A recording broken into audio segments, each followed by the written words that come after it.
We start today's market talk.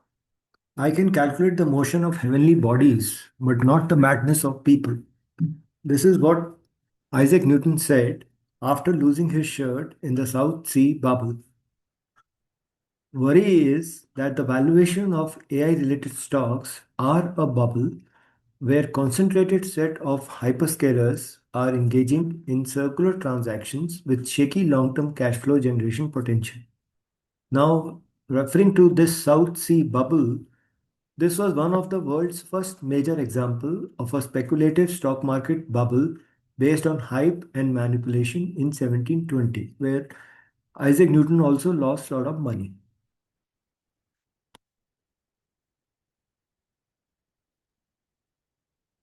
Key issues which we need to analyze. The latest worry for the markets is whether the Fed will cut rates at its December meeting.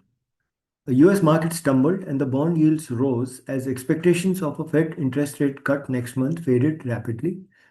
The potential trade deal with the US and FPI flow reversal would be positives. Officials from both India and US have stated that they are very near to concluding a bilateral trade agreement. And I think once that is done, the FPI outflow should also reverse. Earnings are stabilizing due to boost to consumption provided by GST rate cuts. H2 FY26 is likely to see acceleration in earnings as GST driven demand continues. Some of the earnings which came last week, Asian Paints, Tata Steel, Eicher, Vishal Megamart, Euro Motor Corp, were good.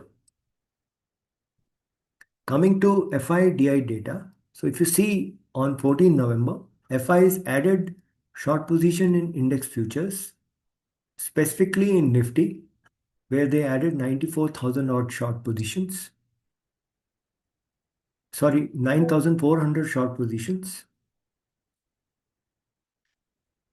Net, they're mildly bullish in terms of call options and medium bearish in terms of put options. Stocks, they sold 4,968 crore of stocks. Professionals, they are net long 9,565 long positions. They have bought calls and they have bought puts. So net, they are turning bearish now because they are selling, they are buying more puts, Nifty put options. Clients are long on index in terms of index futures, 1.06 lakh long positions, and they have sold calls, index calls, and they have sold puts also. But the put position is 4.24 lakh, so this is strong. And so that gives some kind of a positivity. So if you see net, FIs are net short, pros are turning bearish, and clients are strong bullish. In terms of data for a month, so if you see 1.89 lakh positions, short positions in index, FIs have reduced to 20 on 28th October, they reduced to around, that is expiry, to 92,000, and they have further added now short position. So we'll have to see what happens from here. Wherever the days they are not too bullish, or actually more in terms of bearish side in terms of options and index positions, the market is just not moving on those days. Balanced days, it was positive for the last few days.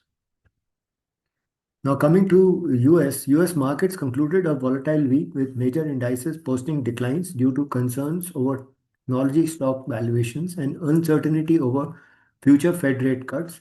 Nvidia's earning next week will be a critical test for entire sector. So if you see here, 10-year treasury yields moved slightly higher, was up 1.34% last week. US dollar index is rising. It just corrected a bit, but it is above 20 EMA, so it is somewhere closer to this 100 odd level. Gold short-term movement is sensitive to interest rates next month, but long-term it is bullish due to central bank buying. It is consolidating after this uptrend has halted. Now it is consolidating around this 4,000 dollars to an ounce level. So let's see which direction it takes. But every dip becomes a buying opportunity. Silver, this is having amplified moves due to less liquid market. So, but it is also consolidating around this $48 to an ounce level. Uh, the global push for green energy is a strong structural demand driver for silver. Copper upward trajectory is there but, due to robust industrial demand. Electrification and energy transition is a long-term driver for copper, though it is trading above the previous high, but the upward trend has got halted. Bitcoin corrected 8% last week and is now below $100,000 level. So that is a psychological mark, and it is above, it is below the 20 and 50 EMA on the weekly chart. So net people are unwinding oblique turning short on cryptos. Brent crude, because of supply surplus with moderating global demand growth, it remains subdued and below all the moving averages. S&P 500 was negative. It went up a bit due to closure of the US government shutdown.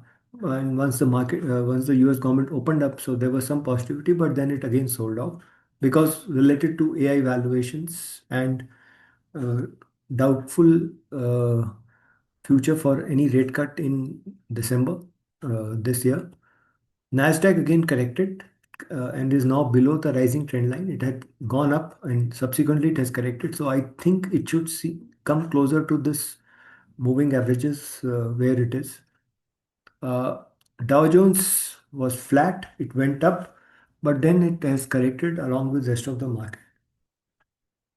Palantir, who it was leading the tech rally, went up above the $200 mark, has corrected big time and then has taken support at this 165 level, which is the 20 EMA. So let's see if it can take support here and start rising, or then or breaks this support and then heads to lower levels. Now coming to Indian markets, uh, see India VIX post the election results has declined and it should head lower from here. Nifty, there's a weekly chart, so it had taken support after three week weekly closures. It has taken support at this declining trend line and gave a strong green candle after 3 weeks of selling pressure. Uh, Coming to daily charts, uh, it has taken support somewhere around this 25,700 level, 25,700 zone, while in this downtrend where there was a retracement, it took support at 25,300, 350 zone. And from lows of 25,318, it has nearly given 700 points in 5 to 6 trading sessions. So if you see the hourly chart, Friday was a gap down, then sideways throughout the day, and last hour rebound aided by sentiment boost, ending above 25,900 with a big bullish candle. The support was coming from Midcap and Nifty Bank, which are at fresh all-time high. So possible move up to 26,200 and 26,500 in short term. Support is at 20 EMA, which I showed you at around 25,670 to 25,700 level. Nifty Bank, it was also sideways for 3 weeks, consolidated and has broken out above this 58,500 mark. A move above 58,800 could trigger a rally towards this 59,800 and then to 60,500, which should be the 38.2% extension of this up move. Is on PSU banks. The Nifty Bank, if you see the daily chart, it has come and tested the all-time high and the close was at the highest level. So it once it breaks above this level, it should head higher from here. RSI is also trending upwards. The rally is led by PSU banks. You see, it has made a fresh high and it is heading higher, so stay invested. IT bounced from the declining trend line, but then at the higher levels got sold off. So nothing much here. Nifty metals had broken out, but now it is not able to sustain at high levels. So I think it should retrace to this all-time high and then should find support from here. Autos, after sideways action for a number of weeks now, it had a strong 1.72% up move. So this all-time high for the autos is also to be looked at. Once it breaks through this, then only it should go up. Our defense was strong. It was sideways for a few days, and it was up 4%, led by BDL and BEL last week. Good after good, decent earnings. Midcaps, as I had mentioned, broke out was up 3% last week. It has broken above this previous all-time high. So with 13,500 as a stop loss, one can trade long on Midcap Select. Small cap index was subdued. It is consolidating, could not really break out. The green candle last week was engulfed by previous week's red candle. So it is not really decisive right now. Was up just 1%.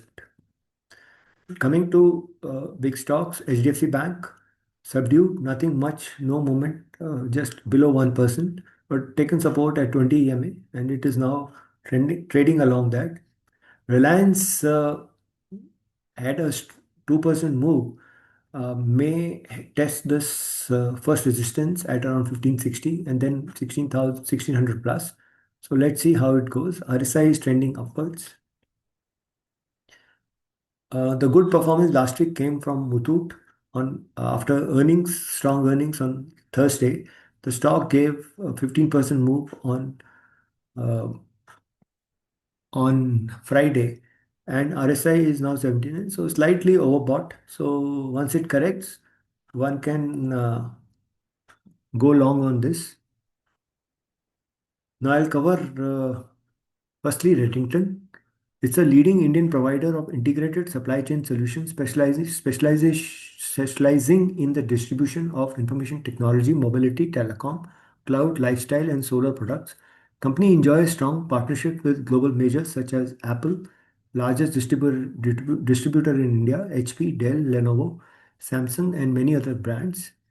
Its 40,000 plus channel partners across tier 1 and 4 cities provide unmatched reach, while exclusive partnerships ensure strong vendor stickiness.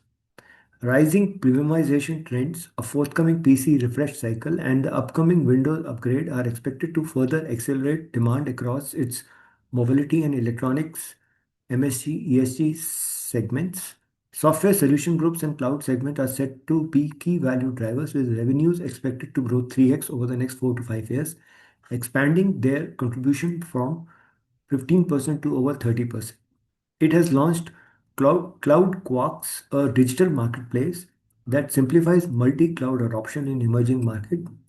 It aggregates leading hyperscalers, AWS, Microsoft, Google, Oracle, etc., along with SaaS, security, and AI offering. Through this marketplace, SMBs and that is small and medium businesses and enterprise gain a single integrated platform to compare, purchase, and manage cloud subscription with flexibility and transparency. So it is like a policy bazaar, which is an aggregator for insurance. So this is something like that. It acts as a key partner for software brands like Oracle, IBM, Splunk, Veeam, Rubrik, Micro Focus, and Veritas in India, the Middle East, and Turkey. The company distributes these solutions to vendors, system integrators, and enterprise customers while managing logistics, licensing, and compliance. Anchored by strong partnership, this subscription-led high-retention business, 95% plus, delivers 5 to 5.6% gross margin versus 4 to 5% in hardware business. So this cloud subscription business requires less capital and has higher margins, so that should help their overall margins. It is evolving into a solutions-driven enterprise with investment in its cloud marketplace, AI integration, and sustainability verticals such as solar and device refurbishment. So if you see this quarter's numbers, it did roughly 29,000 crores of revenue and did a profit of around, profit after tax of 350 crores. So basically, revenue growth was around 16%, EBITDA growth 28%, and PAT growth of 23% year on year. Margins have slightly improved year on year. And if you see quarter and quarter also, they are moving higher because of evolving from hardware related businesses to cloud businesses. Now it has got eight segments. Endpoint Solution Group, where they sell PCs, laptop, desktops, all-in-one printers, consumers and accessories. Technology Solution Group, which help companies in networking, servers and storage. Mobility Solution Group, smartphones, they sell that. Software Solution Group, cloud resell, managed services, software licensing and subscription, enterprise solution, security solutions. And then smaller segments, digital printing, solar, Pro Connect and Ensure services. So in terms of verticals revenue, major revenues, if you see overall, are coming from ESG and MSG. ESG is endpoint solution where they sell PCs, printers, and supplies, and SSG, that is, MSG, which is Mobility Solution Group, where they sell smartphones and feature phones. Uh, the balance are just growing. They have divided their businesses into two parts, CISA and rest of the world. CISA is Singapore, India, and South Asia as one part of the market. Rest of the world for them is Middle East, Turkey, and Africa for them. So if you see here, the SSG, that is the Software Solution Group, uh, is the one which is growing the highest, though the overall contribution is less still, but it is doing well and should continue to uh, grow from here. In terms of revenues from top five vendors, over a year, the revenue, the top vendor still remains Apple, along with HP, Lenovo, Dell, Samsung, and others.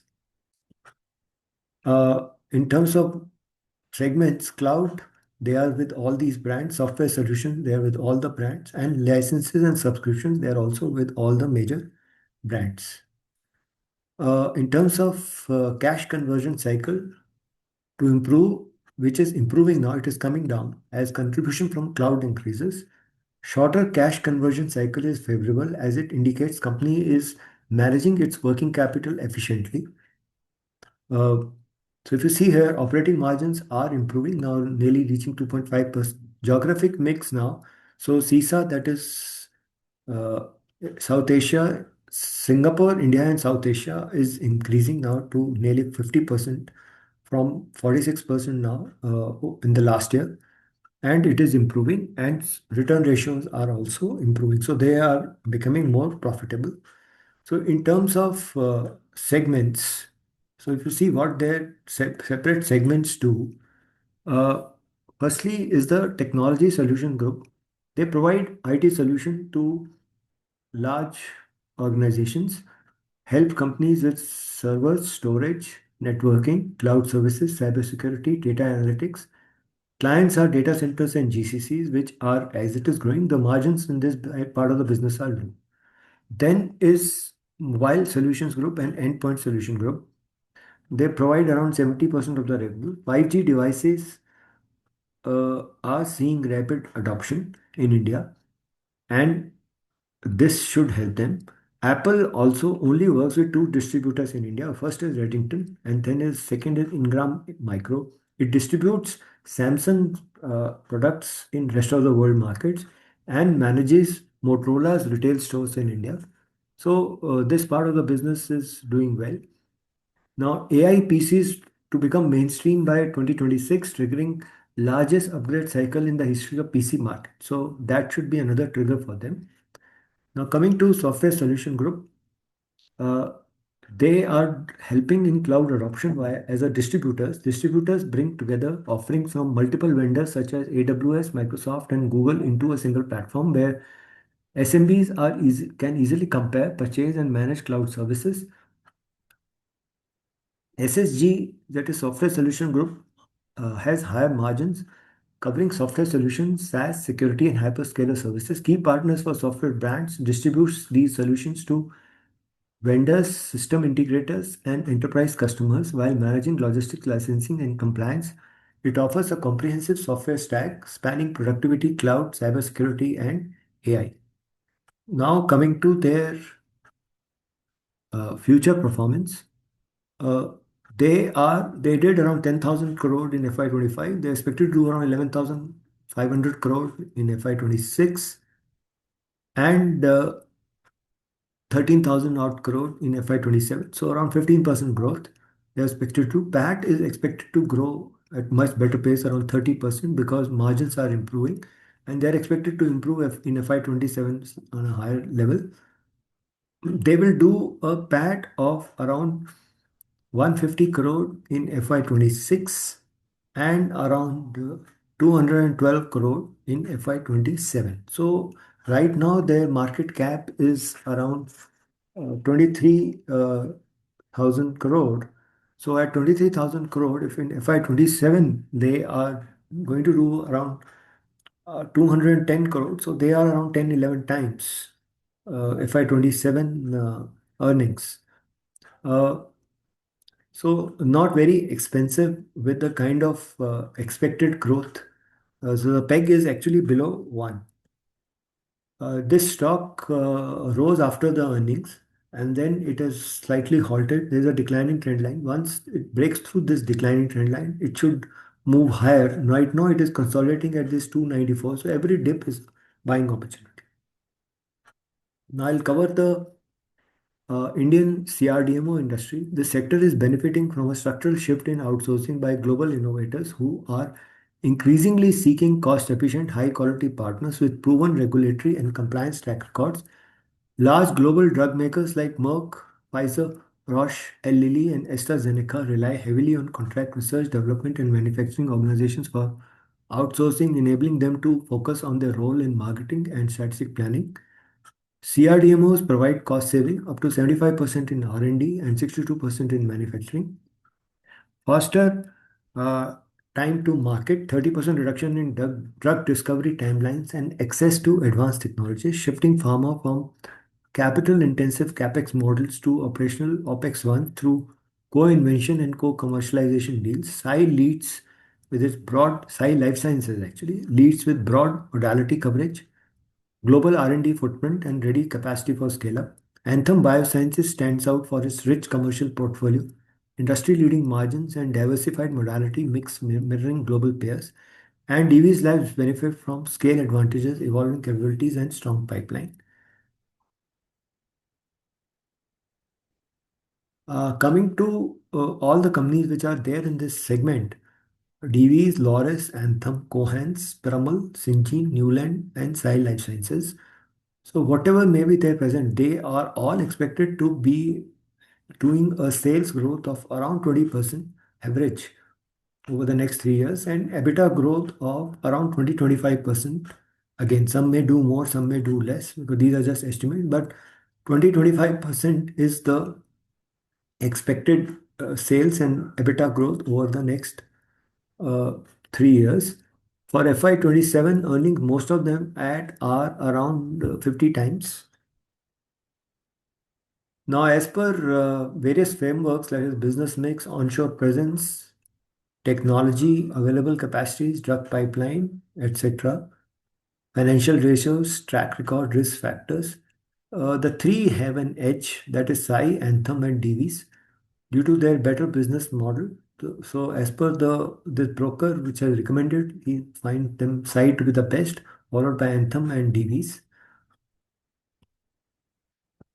So, if you compare them on various parameters, DVs, large scale APIs and customer synthesis, largest in scale. Sai Life Sciences integrated CRDMO, discovery to commercial, medium to large scale. Anthem Biosciences integrated CRDMO with NC and NBE, which is new chemical entities and new biological entities capabilities and medium scale. Around 17% growth for DVs, 16% growth for CDMO and CRO included for Sai Life Sciences, and highest growth, that is 30% in FY25 for Anthem. EBITDA margins are high, around 38 to 44%, the best for DVs. Then improving for Sai Life Sciences, 25%, and target is around 28 to 30%, and industry leading around 37% for Anthem. Return of equity is in double digit, 15 to 20%. Key capability segments, scale advantage, large volume APIs, and strong focus on custom synthesis for major innovator drugs for DVs. Customer synthesis refers to exclusive on-demand creation of chemical compounds tailored to client-specific needs and specification. Sai is expanding into complex chemistries, peptides, ADCs, etc. Anthem has integrated capabilities for both new chemical entities and new biological entities, strong fermentation capacity, working capital cycle is efficient. For Sai, it is improving. It is relatively high for Anthem, so they have a problem of cash flows. Now I'll cover DVs today in detail slightly. R&D driven enterprise has evolved into global powerhouse in both generic API and customer synthesis. In generic AI, it manufactures 30 products and holds global leadership in 10 of them. Though growth has been muted in recent years amid pricing pressures, the CS segment, that is custom synthesis, however, has been a star performer with an 18% revenue CAGR, now contributing 54% of total revenue. It is catering to 10 plus big pharma players. The overall CS pipeline is expected to add value to the tune of USD 550 million to the top line.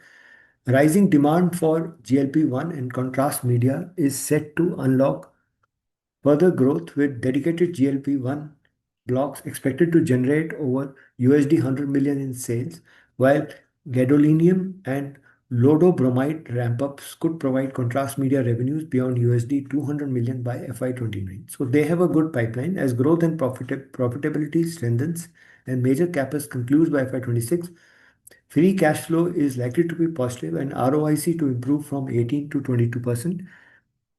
So it is expected that they will do around 19 to 23% revenue, EBITDA, CAGR, industry-leading returns, and strong commercial project momentum.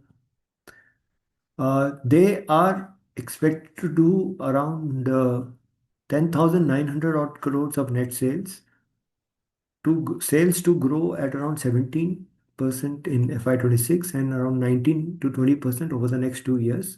EBITDA margins are improving now, 33, 34%. They are expected to do a EPS of around 100 in FY26, and FY27 should be around 120. At this, they are at around 50, 55 times. With the steadiness of the growth, etc., not very expensive. Coming to the charts, it went up to 7,000, corrected now. After the results also, it has corrected a bit. So a dip to around 6,000 level should be a decent opportunity to get into this stock. I have finished. We will take questions now.